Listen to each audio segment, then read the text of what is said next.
พลังประจำวันหัวข้อในมื้อนี้แมนการดำเนินชีวิตแบบกลับด้าน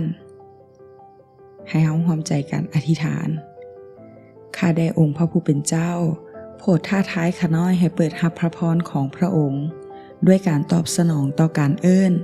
ให้ข้าน้อยดำเนินชีวิตแบบใหม่ที่ต่างจากเก่าอย่างหมดสิ้น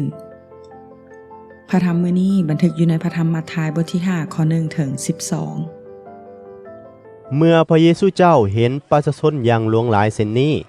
พระองค์จึงขึ้นไปยังโน่นภูแห่งหนึ่งและนั่งลงที่นั่นแล้วพวกสาวกของพระองค์ก็มาเต้าโฮมกันอ้อมพระองค์พระองค์ได้ทรงตั้งต้นสั่งสอนพวกเขาว่าผู้ใดยากจนฝ่ายจิตวิญญาณก็เป็นสุข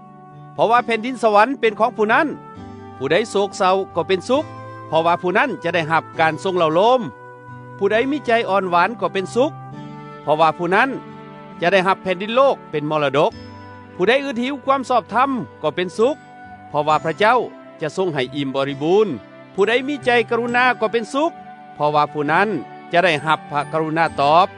ผู้ใดมีใจบริสุทธิ์ก็เป็นสุขเพราะว่าผู้นั้นจะได้เห็นพระเจ้าผู้ใดสร้างความสงบสุขก็เป็นสุขเพราะว่าพระเจ้าจะทรงเอิ้นผู้นั้นว่าเป็นบุตรผู้ใดถือข่มเหงเพราะเห็นแก่ความชอบธรรมก็เป็นสุขเพราะว่าแผ่นดินสวรรค์เป็นของผู้นั้นเมื่อคนกล่าวนินทาและข่มเหงเจ้าทั้งหลายและเว้าความชั่วอันบ่จริงทุกอย่างต่อสู่เจ้าทั้งหลายเพราะเห็นแก่เฮาพวกเจ้าก็เป็นสุขจงเป็นสุขและจงสมชื่นยินดีเถิดเพราะพวกเจ้ามีบำเหน็จอันยิ่งใหญ่ในสวรรค์แล้วบรรดาผู้ทำนวยในสมัยก่อนก็ถือข่มเหงอย่างเดียวกันนี่แหละมัทธิวบท5ข้อ12จงเป็นสุขและจงสมชื่นยินดีเถิดเพราะพวกเจ้ามีบำเหน็จอันยิ่งใหญ่ในสวรรค์แล้วบรรดาผู้ทำนวยในสมัยก่อนก็ถือข่มเหงอย่างเดียวกันนี่แหละสำรวจและตึกตองสำหรับผู้ที่เบิ่งว่าความสำเร็จคือการไปให้ถึงเป้าหมายของตน9ข้อนี้เป็นเรื่องให้สาระแต่ก่อนอื่นเราต้องเข้าใจคำว่าเป็นสุขให้ถูกต้องซึ่งมักถูกแปลว่า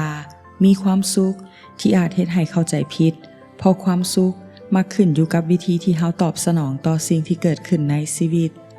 แต่พระพรเป็นคำที่กล่าวถึงสิ่งที่มีแต่พระเจ้าเท่านั้นที่เฮ็ดเพื่อเราได้การได้รับการอวยพรคือการยอมรับและการเฮ็ดเวียกในความเป็นไปได้ใหม่จากพระเจ้ามีคนกล่าวว่านี่เป็นคือกับพันธสัญญาใหม่จากพระเยซูที่เฮ็ดให้การดำเนินชีวิตแบบกับหัวกับหางสามารถเกิดขึ้นได้นี่บ่แม่นความปรารถนาที่เป็นไปบ่ได้ของมนุษย์แต่เป็นความเป็นไปได้ของพระเจ้าถึงต้องเฮ็ดเวียกนักแต่เป็นไปได้เพราะพระองค์ความสุขประการทำอิฐช่วยปูทางไปสู่ข้ออื่นเฮาอาจคิดว่าคนที่ร่ำรวยฝ่ายจิตวิญญาณก็เป็นสุขเพราะผู้ที่มีความลึกซึ้งทางจิตวิญญาณจะอธิษฐานและยำเกรงพระเจ้าส่วนคำว่า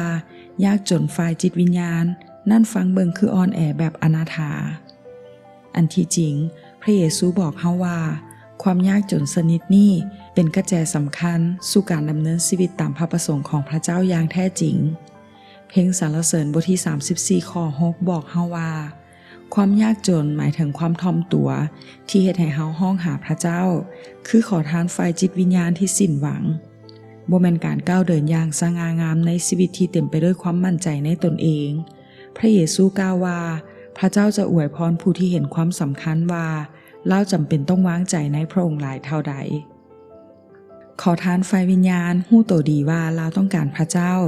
และเปิดรับวิธีทางอันศักดิ์สิทธิ์ที่พระองค์ปลอบใจผู้ที่โศกเศร้าอวยพรผู้ที่อ่อนหวานเติมเต็มผู้ที่แสวงหาความชอบธรรมสำแดงพระเมตตาต่อผู้ที่มีจิตใจเมตตาโอบกอดผู้มีใจบริสุทธิ์และสร้างสันติและสัญญาว่าจะอยู่เคียงข้างผู้ที่ถูกข่มเหง